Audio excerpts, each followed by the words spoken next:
Ito'y kwento ng isang babae, tulog sa umaga, gising sa gabi. Ang kanyang mukha'y puno ng kolorete. Sa lugar ng ilaw ay patay sindi.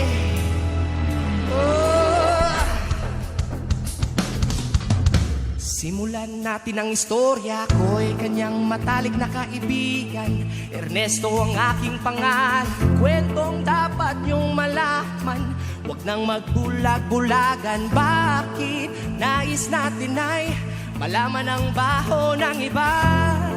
Magbibigyan kita, kilala mo ba si Mada na aking kababata mula pa nung pagkabata kami laging magkasama, mga papel sa sapa. Kanyang ngiti lumiliwanag ang paligid at pag siya'y dumadaan mga leeg ay kumikilibit. Ubod ng ganda noong siya ay naglalaga. Tuwing kausap ko na malimit akong tulala. Kahit may nararamdaman, binilit kong isara ang bibig, ang bitin ng puso para sa kanya at sa sayawan. Matapos kaming makapagtapos, kahit pinawi sa mukha ako'y nagpunas ng pulbo. Kahit parang hindi bantay, nagmamadaling inila. Pinakilala niya lalaki na taga Maynila. Magdalena, anong problema? Alam naman natin na dati kang nena. Sa iyong amay, kaway prinsesa.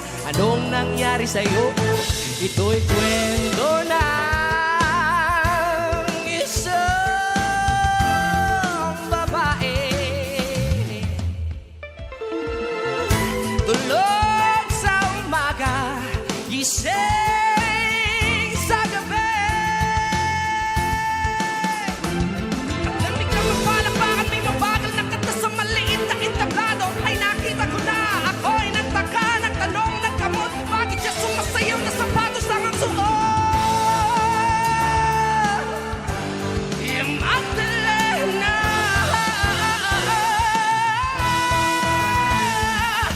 Magdalena, anong problema? Alam naman natin na dati kang nena. Sa iyong amay, kaway prinsesa. Anong nangyari sa'yo? Ikwento ng isang babae.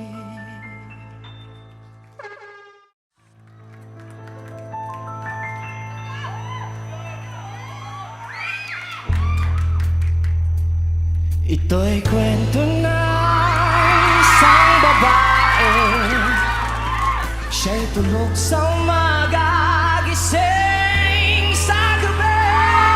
Ang kanyang mukha'y puno ng kolorete. Sa lugar ng ilaw ay patay sindi.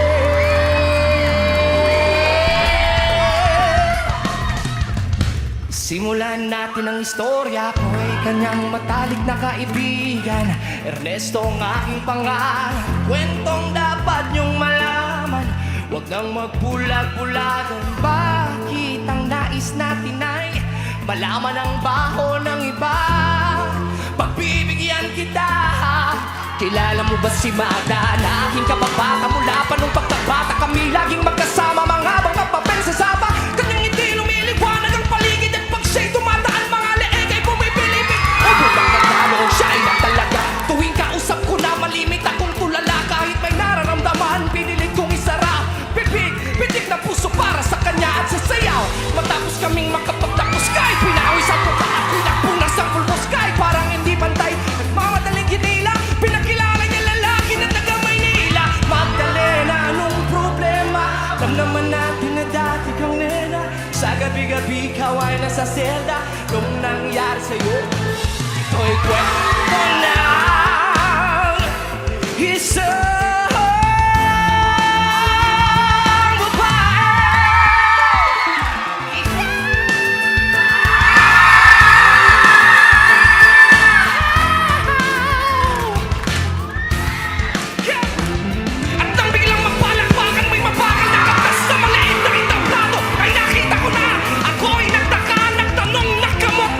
sumasayaw na sapatos ang suot.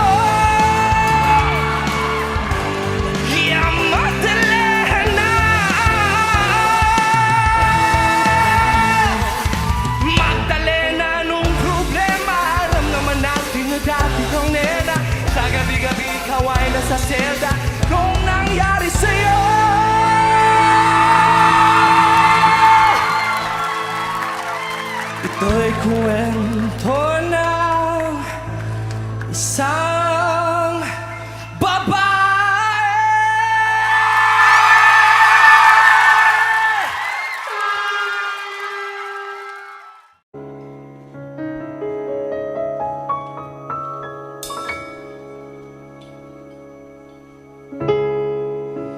Bato, bato sa langit, ang matama ay huwag magalit.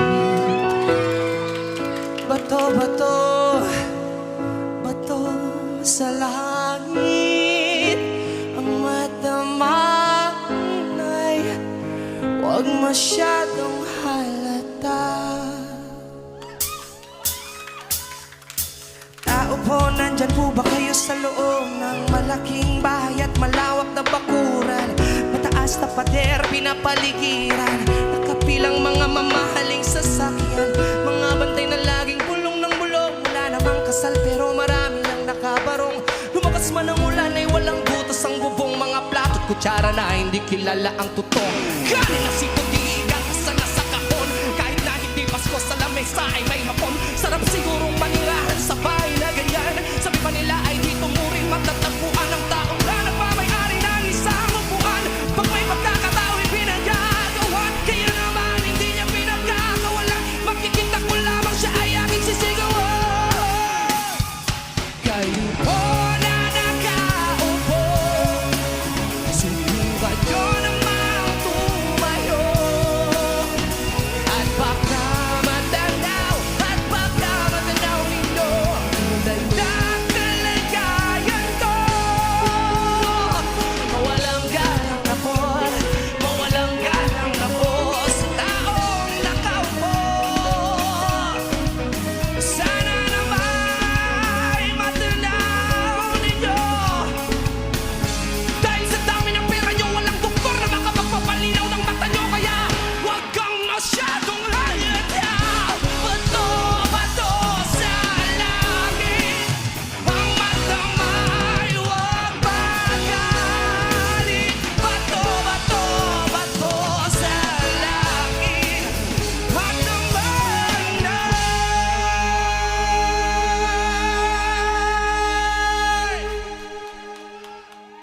ay huwag masyadong hala.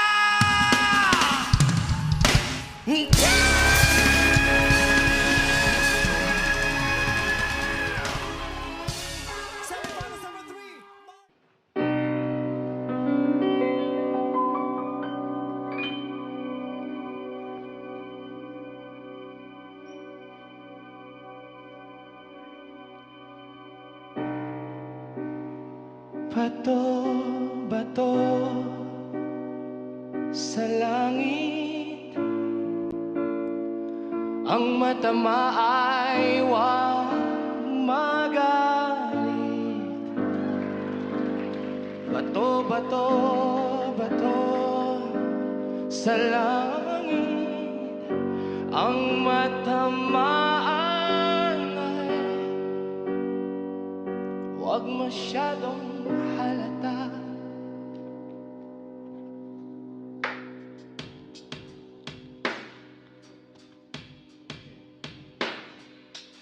Tao po, nandyan po ba kayo sa loob ng malaking bahay at malawak na bakuran? Taas na pader, pinapaligiran, nakapilang mga mamahaling sasakyan, mga bantay na laging bulong ng bulong. Wala namang kasal pero marami ang nakabarong. Lumakas man ang ulan ay walang butas ang bubong, mga plato at kutsara na hindi kilala ang tutong. Galing na si Puti, nagkatasta na sa kahon, kahit na hindi Pasko sa lamesa ay may hamon. Sarap sigurong manirahan sa bahay na ganyan.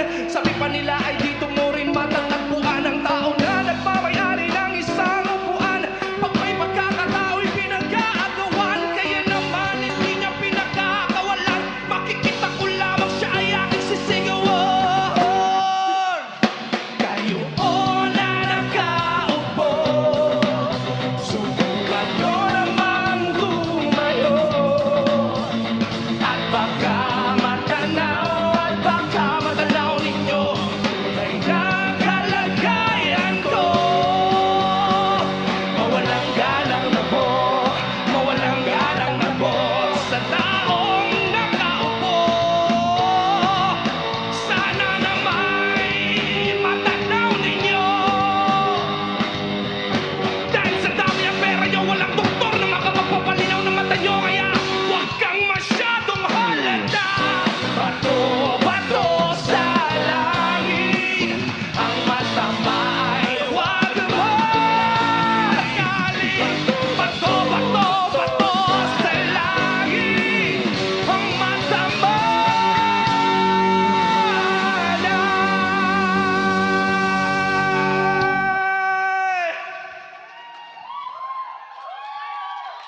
Huwag masyadong